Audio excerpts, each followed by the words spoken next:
to make an embroidered hat and list it on Etsy. I'm going to take you through the steps from beginning to end. Let's go. First, I'm starting on interestCheck, and I'm going to find a niche that is unsaturated. All right, we're going to go with Brat Pack, low competition, high search. Now I'm going to head to playground.com, and I'm going to go to their new hat template section. We need to find a very simple template. All right, I'm going to go with this one. I'm going to come down to the prompt box. I'm going to just say change the text to Brat Pack. I'm going to click create. As that's thinking, I just want to verify that I looked up to see if Brat Pack is copyright, and it's not, which is always important to do because you do not want to create copyright images. Don't build your success off the success of other successful people. It's wrong. All right, here we go. So Playground's going to give me 4 versions of the same image, and I'm just going to pick which one I like best.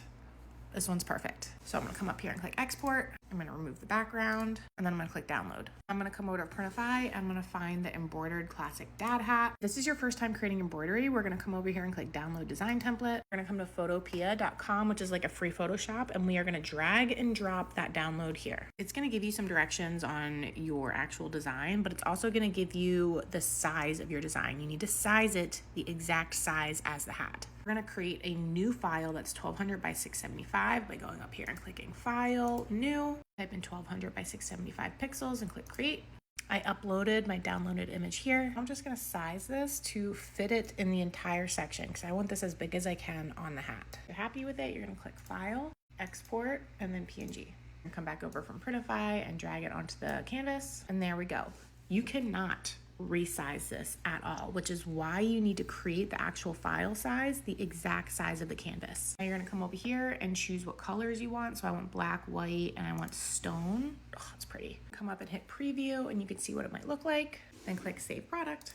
So now we actually have to create the listing for Etsy. So we need our title and our description. I'm going to head back to interestCheck and I'm going to type in Brat Pack in their tag generator to find other keywords. So this is going to show me a bunch of other keywords that are related with their competition and search volume. So I'm going to go and select which ones I want. It's going to add them to a list here and I'm going to click copy tags. I'm going to come back over here and paste it in my title. Back to the description generator on interestCheck, create my description. I'm going to paste that in there, but I'm going to keep the information about the hat. Now it's time to set pricing. You don't want to do this all willy-nilly. We don't just select a profit margin that we want. You need to go do pricing research. I would need to go and look on Etsy within this niche and see what my competitors are pricing. Look on Google and see what people are buying these types of products for on different websites. I also need to look at the designs and be like, okay, is my design competitive? Can I make mock-ups that look as great as the mock-ups that are selling for top tier pricing? All of this goes into your pricing research. So you choose your pricing and then make sure your profit can absorb Etsy fees. You come down and you'd hit publish. That's going to send the listing over to Etsy. From there, you just edit the listing on Etsy's side to add mock-ups, to add your listing characteristics, and add your tags, which are basically the keywords that you put in your title. You would add them to your tags. You get 13 of them. Then hit publish and you are good to go. I love embroidered hats. They do very well in my shop. It's just a little quirky to design on Printify because you need to follow all the rules. Let me know what questions you have and if this was helpful, and get designing.